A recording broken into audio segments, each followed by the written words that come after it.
Hello guys and welcome back to the channel. In today's video I'll be previewing the first qualifying final between Port and Geelong at the Adelaide Oval Thursday night at 7:40 my time. I'm Victorian, so 7:10 Adelaide time, and I'm really looking forward to it. Now I've got some notes here. In this video we'll be going through the round 12 obliteration of Port Adelaide by Geelong, and then I'll be going through for Port to win and for Geelong to win, sort of what they need to, who I'm looking forward to seeing, some little one-on-one matchups, etc. I've got Brisbane v Richmond coming tomorrow, St Kilda versus the Western Bulldogs coming on Wednesday, and Collingwood and West Coast, or West Coast and Collingwood, coming on Thursday. So look out for all of them. But to start off, we're going to go through the round 12 clash between these two sides, and in that we saw a very, very good-looking Geelong side beat a very poor-looking Port Adelaide side by 10 goals, 14-7 to 4-7, and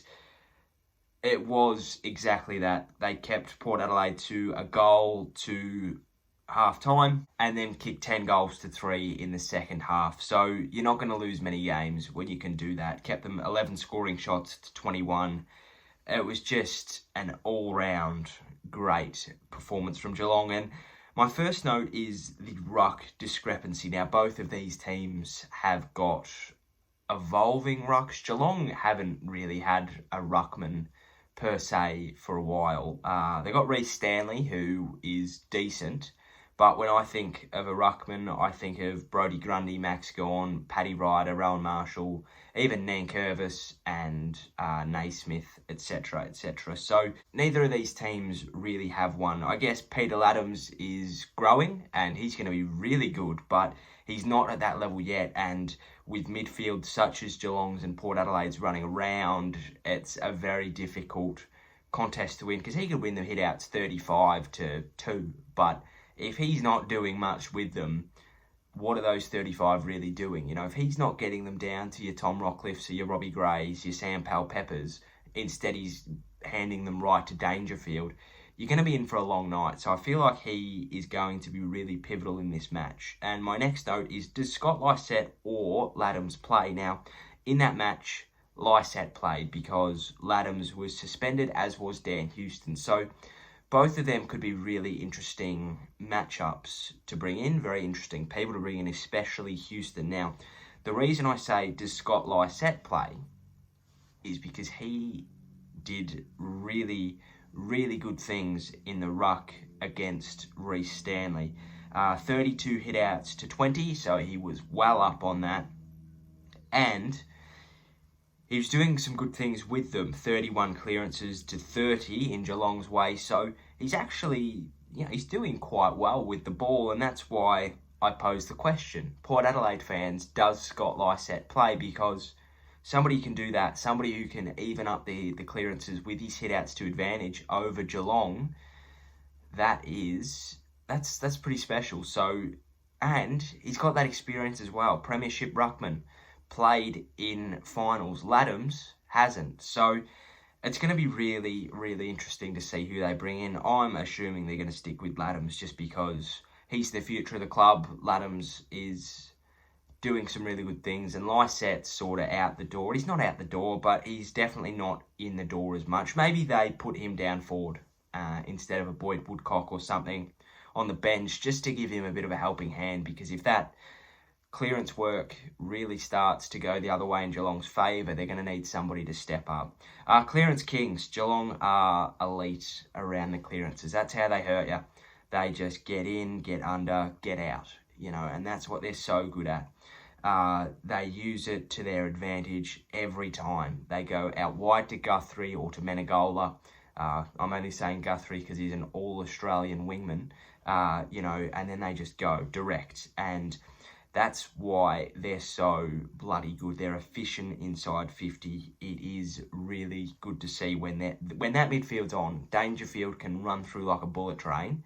Bang, direct to Tomahawk, goal.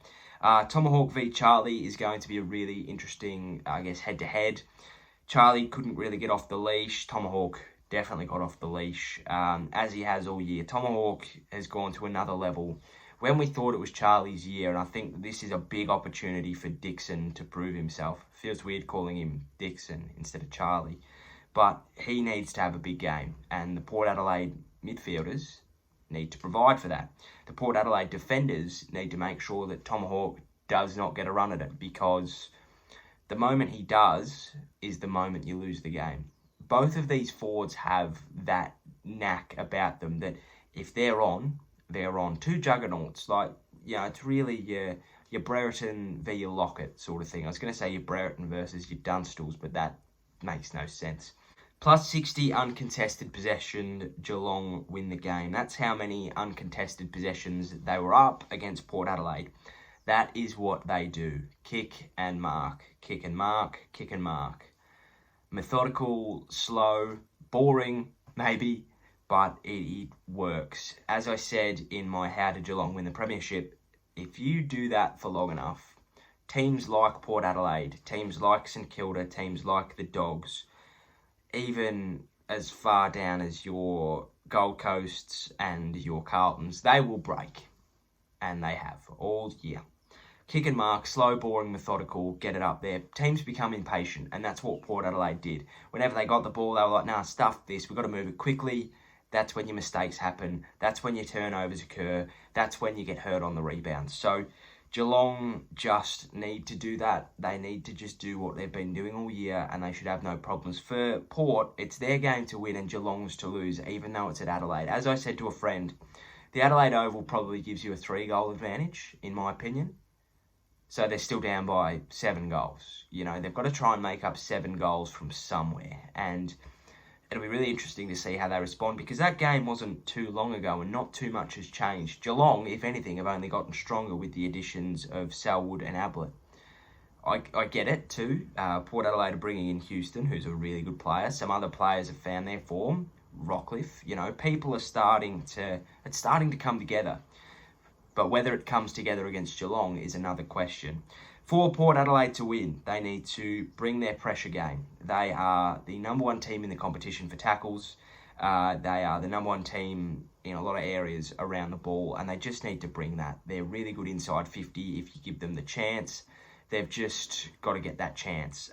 Tackle, tackle, tackle. As I said, number 1 in the competition for tackles by a long stretch.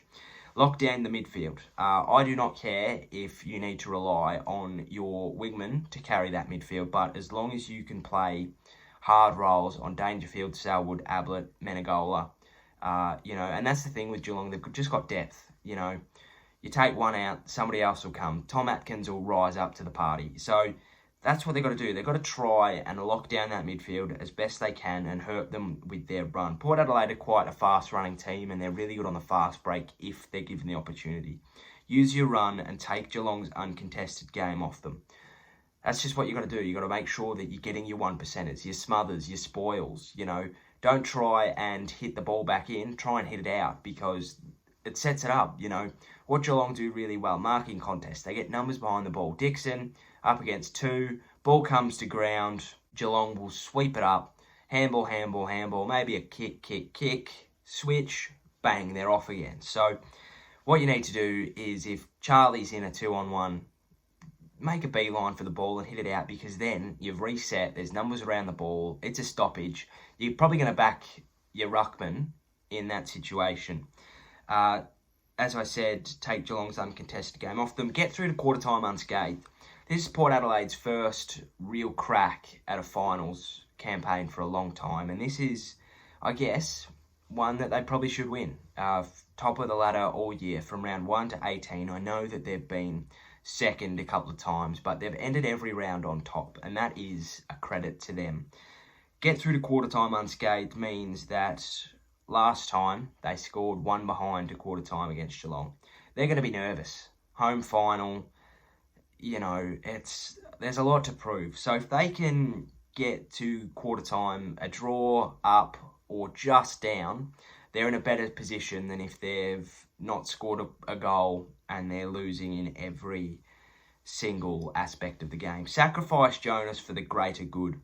What Richmond did really, really well against Tom Hawke is they just sent Dylan Grimes to him and said, make sure that when you're emptying your pockets after the game, you're taking out your phone, your wallet, your keys, and your Tom Hawkins. So sacrifice Jonas for the greater good. Tell him that when you get back into your car, Tom Hawkins is still in your pocket. And when Tom Hawkins gets to his car, he's still thinking about the bath that he got at the hands of Tom Jonas. What that is really, really, really pushing, though, is Geelong's depth. And that's just what happens. Brian Myers will step up. Gary Rowan will step up. You know, when the Doggies took Tomahawk out of the game, Gary Rowan stepped up and said, "Call me God." So, you know, they just need to make sure that that defence is on. Be relentless going forward is my last point.